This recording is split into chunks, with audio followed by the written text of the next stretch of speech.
பாரத தேசத்தின் ஆன்மீக வரைபடத்தில் கங்கையை விடவும் பழமையான வரலாற்றை தன்னுள் புதைத்து வைத்திருக்கும் ஒரு நதி உண்டு. இமயமலையின் பனிச்சிகரங்களுக்கு இடையே மானசரோவர் ஏரியின் புனிதம் ததும்பும் ஒரு துளியாய் பிறந்து உத்தரப்பிரதேசத்தின் சமவெளிகளை நனைக்கும் அந்த நதிதான் சராயு.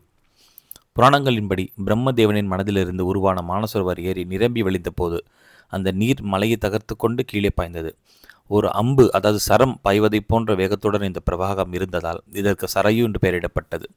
மகாவிஷ்ணுவின் கண்கள் கசிந்த ஆனந்த கண்ணீரே இந்த நதியாக பாய்கிறது என்கிறது வேதம்.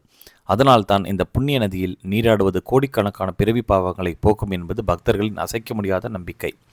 சரையு நதிக்கும் இராமாயணத்திற்கும் பிரிக்க முடியாத பந்தம் உண்டு.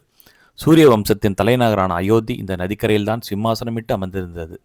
தசரத சக்கரவர்த்தி முதல் பகவான் ஸ்ரீராமர் வரை அத்தனை மாமன்னர்களும் இந்த நதி நீரை பருகித்தான் வளர்ந்தார்கள். ராமர் விளையாடிய மணற்பரப்பு இது. விஸ்வாமித்திரருடன் அவர் பாடம் கற்ற கரை இது. 14 ஆண்டு வனவாசத்தை முடித்துவிட்டு அவர் தம்பியோடு மீண்டும் சங்கமித்த புனித தீர்த்தம் இது. ஆனால் சரையு என்பது வெறும் மகிழ்ச்சியின் சாட்சி மட்டுமல்ல, அது ஒரு மாபெரும் பிரிவின் மௌன சாட்சியும் கூட. தன் அவதார நோக்கம் நிறைவேறிய பின் பகவான் ராமர் இந்த நதிக்குள் இறங்கித்தான் தன் உலக வாழ்வை முடித்துக்கொண்டு வைகுண்டம் ஏகினார். அதற்கு முன்னரே விசுவாசத்தின் இலக்கணமான லட்சுமணனும் இந்த நதியின் மடியிலேயே தன் உயிரை துறந்தார்.